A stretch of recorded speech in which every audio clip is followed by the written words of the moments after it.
Halo semuanya, bertemu lagi bersama saya, di channel Fast Learning. Pada video kali ini, kita akan membahas mengenai penelitian tindakan kelas. Sebelum kita melakukan penelitian tindakan kelas, hendaknya menyusun usulan penelitian terlebih dahulu. Usulan penelitian merupakan rencana penelitian. Usulan penelitian yang berisi rencana kegiatan, diperlukan untuk panduan pelaksanaan. Bagi guru, usulan tersebut diperlukan untuk melengkapi persyaratan izin penelitian dari kepala sekolahnya. Usulan penelitian merupakan langkah pertama dari kerja penelitian, sedangkan publikasi ilmiah yang berupa laporan hasil penelitian, merupakan langkah terakhir. Usulan penelitian PTK, biasa disebut dengan proposal penelitian PTK. Pada umumnya, proposal PTK terdiri dari bagian-bagian sebagai berikut. 1. Bagian awal. Bagian awal di dalam proposal penelitian, terdiri dari halaman judul, daftar isi, daftar tabel, daftar gambar. 2. Bagian isi. Di bagian isi, terdiri dari 4 bab yaitu 1. Bab pendahuluan. Bab pendahuluan menjelaskan paling tidak tentang latar belakang masalah, perumusan masalah dan cara pemecahan masalah, tujuan, dan kemanfaatan hasil penelitian. 2. Bab kajian atau tinjauan pustaka. Bab ini menguraikan kajian teori atau hasil-hasil penelitian terdahulu yang terkait dengan berbagai variabel dari permasalahan yang akan dikaji, melalui PTK. 3. Bab rencana metode pelaksanaan. Bab ini menjelaskan tentang rencana dan prosedur penelitian. Dan 4. Bab penjelasan kegiatan pendukung. Bab ini berisi tentang jadwal penelitian, sarana pendukung, identitas anggota penelitian bila ada, dan rencana pembiayaan bila diperlukan. Namun, sebelum menjelaskan lebih jauh tentang bagian-bagian dari proposal PTK, terlebih dahulu kita harus mengetahui hal apa saja yang dikaji melalui PTK. Hal yang dapat dikaji melalui PTK yaitu 1. Bagaimana membelajarkan peserta didik materi tertentu, agar peserta didik mau dan mampu belajar. 2. Bagaimana mengajak peserta didik, agar di kelas mereka benar-benar aktif belajar. 3. Bagaimana memilih strategi pembelajaran yang paling tepat untuk membelajarkan materi tertentu. 4. Bagaimana melaksanakan pembelajaran kooperatif untuk kelompok peserta didik tertentu. Baik, kalau sudah tahu apa saja hal yang dikaji dalam PTK, maka sekarang kita akan membahas bagaimana membuat proposal penelitian PTK. Untuk yang pertama, kita akan membahas bagaimana menulis judul PTK yang baik. Namun sebelum itu, agar tidak bosan, kita ganti tempat dulu untuk mengganti suasana. Sambil menunggu waktu keberangkatan kereta, kita akan membahas bagaimana menulis judul PTK. Ketika melakukan PTK, berarti melakukan kegiatan peningkatan mutu pembelajaran yang dilakukan guru di dalam kelasnya. Untuk itu, paling tidak ada 3 informasi penting yang harus ditulis pada judul. Yang pertama, yaitu tindakan. Guru harus sudah menentukan tindakan apa yang akan dilakukan dalam pembelajaran di kelasnya.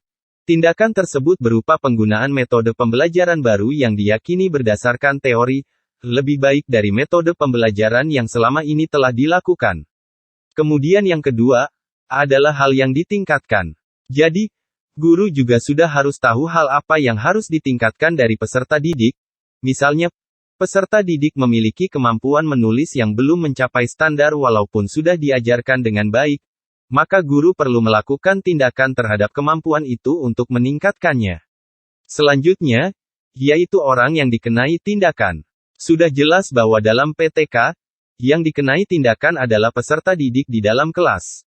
Berikut saya jelaskan dengan menggunakan contoh judul penelitian PTK. Peningkatan keterampilan membaca pemahaman. Bagian dari judul yang diwarnai merah ini, merupakan bagian hal yang ditingkatkan. Dalam kasus judul ini adalah untuk meningkatkan keterampilan membaca pemahaman. Kemudian bagian judul selanjutnya, melalui penerapan model pembelajaran generatif, dengan memakai multimedia. Bagian judul yang diwarnai biru ini, merupakan bagian dari tindakan yang dilakukan. Selanjutnya, siswa kelas 6 di SDN 38 Kota Bengkulu.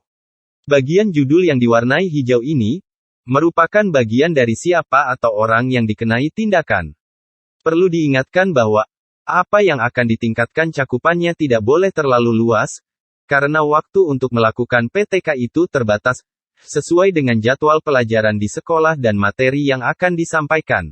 Sebagai contoh, peningkatan hasil belajar bahasa Indonesia, apa yang ditingkatkan dalam contoh ini tidaklah jelas, karena harus meningkatkan seluruh materi di dalam pembelajaran bahasa Indonesia.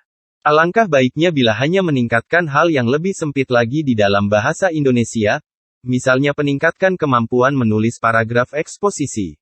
Karena paragraf eksposisi merupakan bagian dari materi di dalam bahasa Indonesia.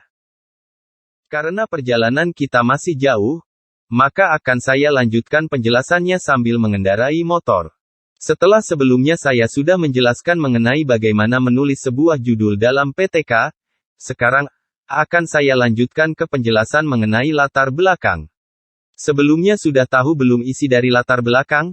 Kalau belum, di sini adalah tempat yang tepat untuk memahaminya. Jadi, untuk membuat latar belakang itu, kita tidak bisa sembarangan mengarang, karena ada beberapa indikator yang harus dipenuhi. Latar belakang sendiri berada di bab pendahuluan yang harus tertulis penjelasan alasan.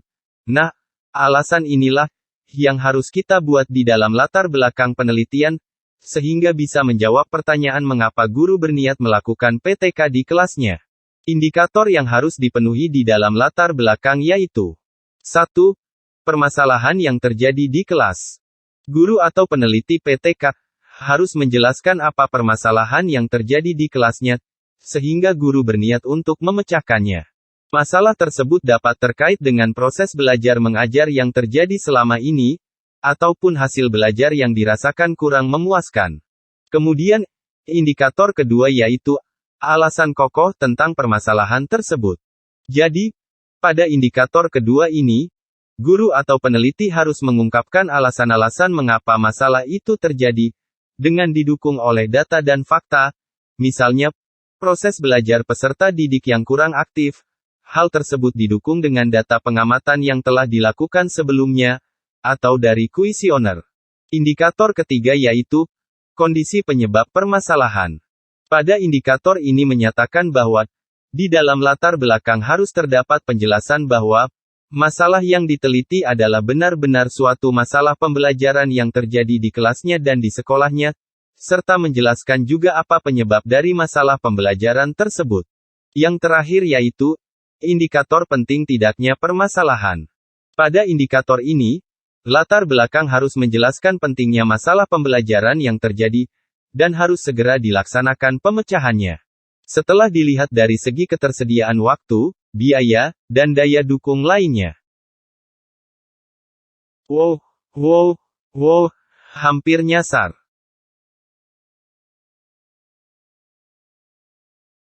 Akhirnya sampai juga di tempat tujuan kita. Sambil menikmati indahnya pantai, akan saya jelaskan lanjutan dari materi sebelumnya. Sebelumnya saya sudah jelaskan mengenai bagaimana menulis latar belakang, sekarang kita akan membahas bagaimana membuat rumusan masalah, serta tujuan dan manfaat PTK. Rumusan masalah merupakan subbab penting dalam bab pendahuluan, namun, untuk membuat rumusan masalah ternyata tidaklah sulit. Rumusan masalah merupakan pertanyaan yang jawabannya akan dicari melalui PTK. Umumnya, rumusan masalah dituliskan dengan mengubah judul penelitian yang berbentuk kalimat pernyataan, menjadi berbentuk kalimat tanya. Contoh. Peningkatan membaca pemahaman dengan metode inquiry pada siswa kelas 5 SDN 17 Pulau Kapuk. Menjadi. Apakah metode inquiry dapat meningkatkan membaca pemahaman pada siswa kelas 5 SDN 17 Pulau Kapuk? Baiklah, kita lanjutkan ke tujuan dan manfaat PTK. Tujuan penelitian menjelaskan tentang apa tujuan dari kegiatan PTK yang diusulkan.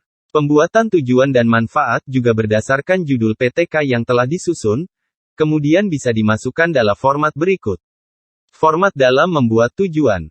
PTK ini bertujuan untuk menguji manfaat tindakan tertentu. Tuliskan dengan jelas nama tindakan yang digunakan, guna meningkatkan.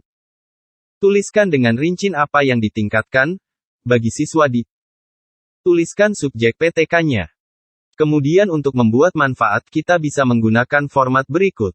PTK ini diharapkan dapat memberikan manfaat berupa, tuliskan apa manfaat PTK bagi gurunya, juga manfaat bagi siswanya, dan lain-lain.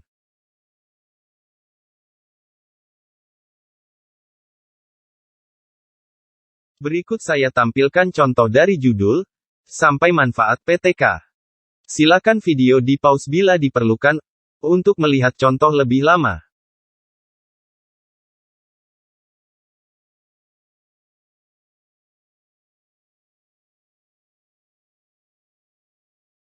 Baiklah kita lanjutkan lagi.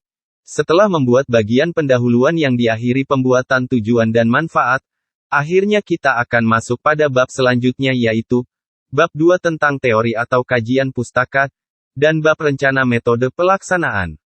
Untuk yang pertama, akan saya jelaskan mengenai apa yang seharusnya ada pada bab 2 teori atau kajian pustaka. Paling tidak, pada kajian pustaka bertuliskan 1. Teori yang berkaitan dengan metode atau tindakan yang akan dilakukan pada peserta didik.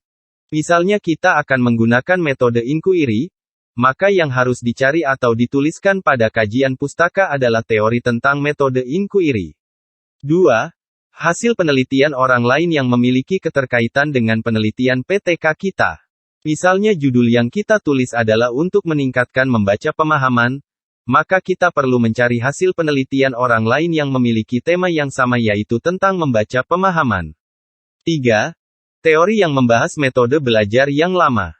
Kegunaan mencari teori metode belajar yang sebelumnya digunakan adalah agar peneliti PTK bisa memahami mengapa terjadi kekurangan pada metode pengajaran yang lama. Umumnya, kajian pustaka atau teori pustaka ditutup dengan penarikan hipotesis penelitian PTK yang menyatakan bahwa penggunaan metode yang kita laksanakan pada PTK dapat meningkatkan proses dan hasil pembelajaran tertentu yang dipilih sebelumnya. Tambahan satu lagi, di dalam teori pustaka atau kajian pustaka, juga harus dimasukkan teori mengenai variabel yang ingin ditingkatkan. Artinya, teori yang dibutuhkan adalah teori yang sesuai dengan variabel yang ada pada penelitian PTK yang dilakukan, baik itu variabel yang mempengaruhi atau metode pembelajaran yang diberlakukan, maupun variabel yang dipengaruhi, atau keadaan yang ingin ditingkatkan.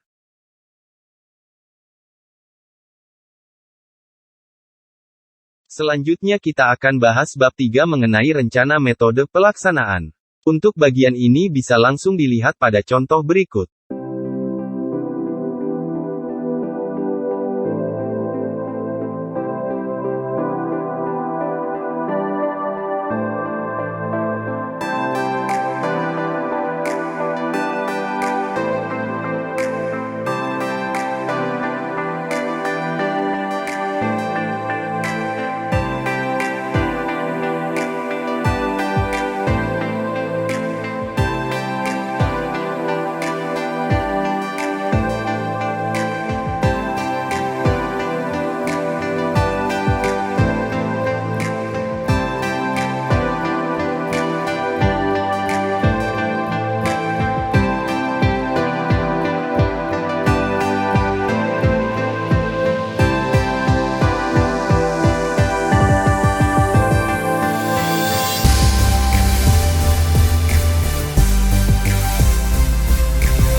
Demikianlah video kali ini. Apabila ada pertanyaan silakan beri komentar di kolom komentar. Jangan lupa untuk di-like bila suka. Dan di-unlike bila tak suka. Dan yang terpenting jangan lupa di-subscribe untuk melihat video terbaru lainnya. Silakan request juga bila ada yang ingin dijelaskan. Lalu silakan dibagi kebaikan dalam video ini dengan teman-teman lainnya. Terima kasih. Semoga bermanfaat.